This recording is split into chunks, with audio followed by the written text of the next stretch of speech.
What's going on, everybody? Mortem here, this time bringing you a look at Dispatch, an upcoming narrative title primarily where we take the role of a dispatcher, if you'd believe it, for various superheroes. But the reason I'm taking a look at this game is because during the Steam Next Fest it has a demo available over on Steam, and I always make a video talking about some of the ones that I've played, and in those videos I always solicit the audience for their suggestions and demos they enjoyed because there's literally thousands, and by far and away the resounding feedback there was to take a look at Dispatch. And then it occurred to me that this was a game that was announced a little while ago and actually has some big names behind it, both in terms of developing and starring in it. So it has some big name voice actors like Aaron Paul, and it's being made by a lot of people who made like the Walking Dead narrative games or The Wolf Among Us, which I really enjoyed. So my own interest was piqued, and after having played it in order to bring you this video, it really must be said that the audience was absolutely correct on this one. This demo was very good,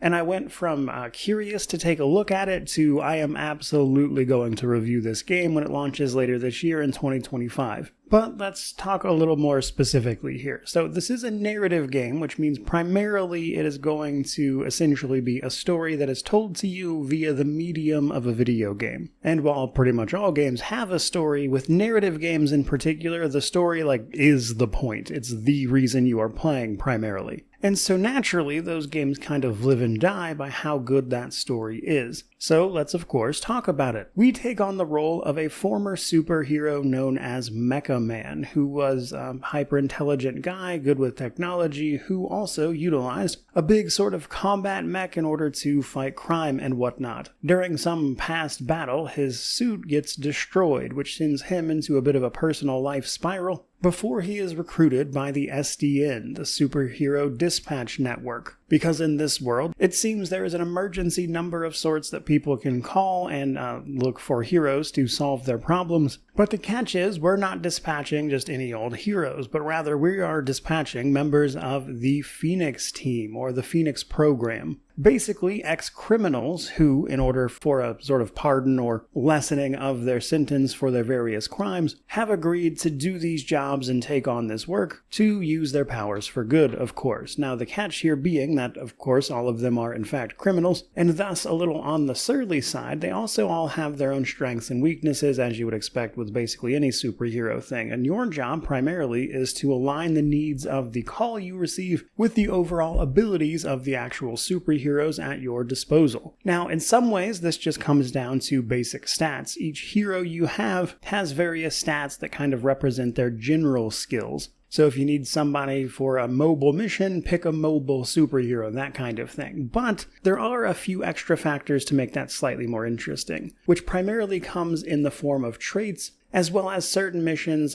providing opportunities to, say, make a choice that certain superheroes will get like a sort of auto win for. Now, on the trait side of things, this can be as simple as one of your superheroes, a woman who can turn invisible, does better in missions on her own. And so if you send her on a solo mission, she completes it much, much faster than would otherwise be the case. Other characters, depending on where they are in the order for multiple heroes on a single mission, can get certain bonuses to their stats, just as an example. And then, as I mentioned, some missions that give you a choice will provide you the opportunity to, of course, make that choice, but some superheroes get unique dialogue in those choices that makes them uniquely equipped to deal with that situation based on their own powers. But there's two other big things I want to mention here. So I did mention that you yourself used to be a superhero as well, and while you are mostly just dispatching these characters, you're not completely doing nothing on your end either. You see, you are a bit of a whiz with technology, as your old mech suit would probably imply,